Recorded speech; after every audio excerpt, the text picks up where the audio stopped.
చేస్తే అర్థం చేసుకోగలం. జగన్ కున్న వ్యవస్థ, రౌడీ వ్యవస్థ అంతా కూర్చొని మీ ఇళ్లలోకి దూరి రేపొద్దున మీ ఆడబిడ్డల మాన ప్రాణాలను ఇబ్బంది పెట్టే మాటలు మాట్లాడితే మీరు ఎవరికి చెప్పుకుంటారు?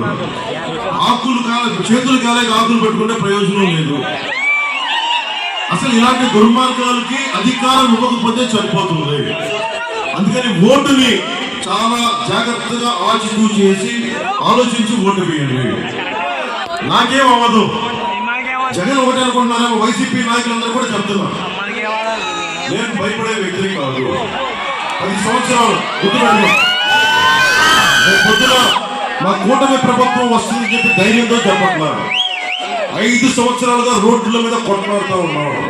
వైజాగ్ లో నువ్వు పోలీసులు బూట్లతో నా రూముల్ని తలుపులు భద్రపడించడానికి ప్రయత్నించి బయటికి వస్తే కూడా నేను అక్కడే పారిపోకుండా నేను ఆంధ్ర బోర్డర్లోకి వస్తానంటే తెలంగాణ పారిపోవాలన్నా బద్దలు పట్టుకొని లోపలికి వచ్చాను. ఆంధ్ర లోపలికి జగన్ మర్చిపోకు. నువ్వు మహా ఫ్యాక్షన్ లీడర్ అనుకుంటున్నావేమో. నీలాంటి తల్లి తగలేయడానికి నాలాంటి విప్లవ స్ఫూర్తితో ఉన్న రాజకీయ నాయకుడు. నాకు అధికారం వీటన్నిటికంటే కూడా సమాజంలో స్వేచ్ఛ కావాలి. నాకు ఎవరు ఏ పని చేయాలనుకున్నా స్వేచ్ఛగా ఉండాలి.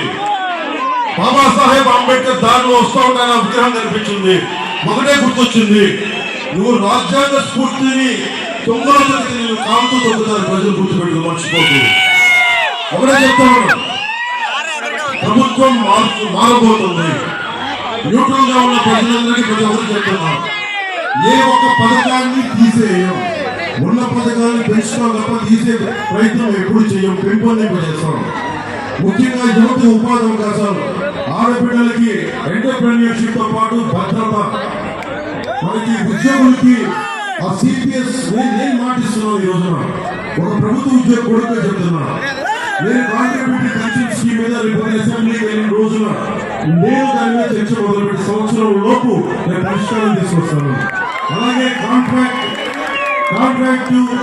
మనకి ఉద్యోగస్తులకి, టెంపరీ ఉద్యోగస్తులు కూడా నేను మీకు పరిష్కారం మాత్రం మేము ఎదుగుతాము.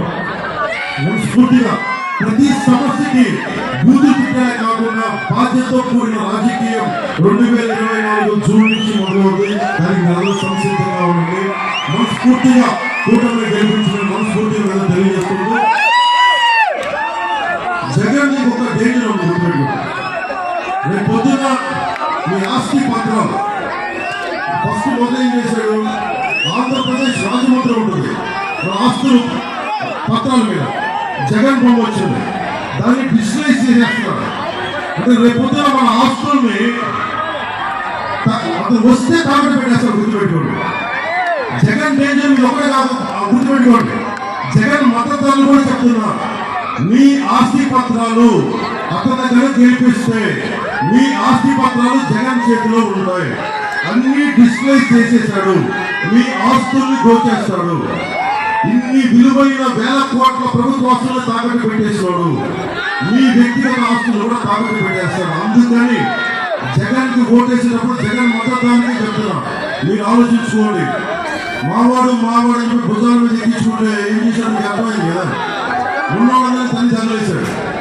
కానీ మేము, ముఖ్యంగా నేను, అన్ని మతాలని, ప్రాంతాలని, కులాలని గౌరవించేవాడిని. పార్టీలకు అతీతంగా నేను నిలబడతాను. కాబట్టి నాకు కావాల్సిన ఒకటే, రాజ్యాంగాన్ని పరిరక్షించండి. జనసేన, టీడీపీ, బీజేపీ కూడా మేము పరిరక్షిస్తాం. అదొకటే. అన్నిటికంటే కూడా రౌడీజం, గుండాగర్ది, బ్లేడ్ ఫ్యాక్షన్లు ఇవి లేకుండా సమూలంగా తుడిచేసే బాధ్యత కూటమి ప్రభుత్వం తీసుకుంటుంది. దాని ముందు మేము నడిపిస్తాం.